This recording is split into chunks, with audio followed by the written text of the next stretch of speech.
Welcome to AI Bedtime Stories. Today's story is called The Last Garden of Ridvan. In a world ravaged by a zombie apocalypse, where cities had crumbled and humanity clung to survival by threads, the Festival of Ridvan stood as a beacon of hope and unity. Among the few sanctuaries left on Earth was a small community known as Eden's Refuge, located on an isolated island once lush with gardens. Here, the survivors had cultivated not only food but a semblance of the peace once celebrated during Ridvan, a festival symbolizing beauty, unity, and new beginnings.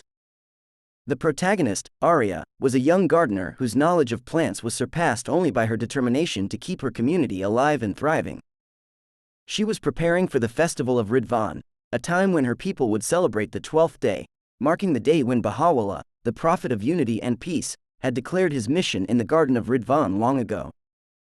However, as the festival approached, a new threat loomed. A horde of zombies, larger than any seen before, had begun to converge on the island. The community's barriers, once thought impregnable, now risked being overwhelmed by the undead.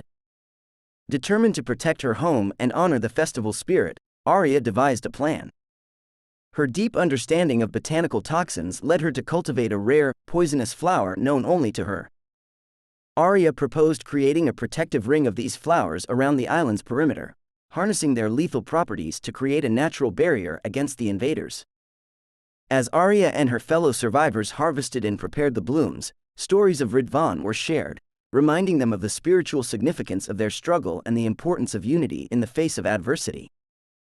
The garden, Arya's domain, became a metaphor for their fight, representing a blooming sanctuary in a world overrun by darkness. The night before the festival, as the first of the zombies reached the island, Arya's barriers were put to the test. She watched anxiously as the creatures staggered into the toxic barricade. One by one, they fell, succumbing to the potent natural defenses she had cultivated. However, the sheer number of the approaching horde threatened to overwhelm the garden's capacity. Seeing their imminent peril, Arya remembered the teachings of Baha'u'llah about sacrifice and unity.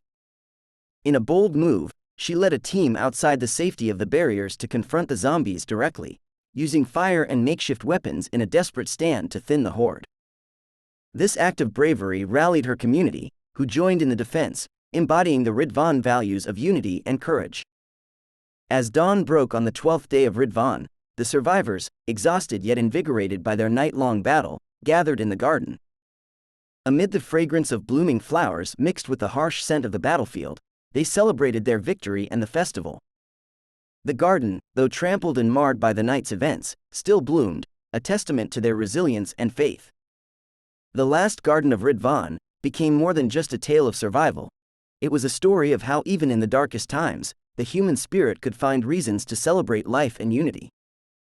Arya's garden, once a place of beauty, had transformed into a sanctuary of strength, teaching them all that in unity there is the hope of a new beginning, much like the festival itself.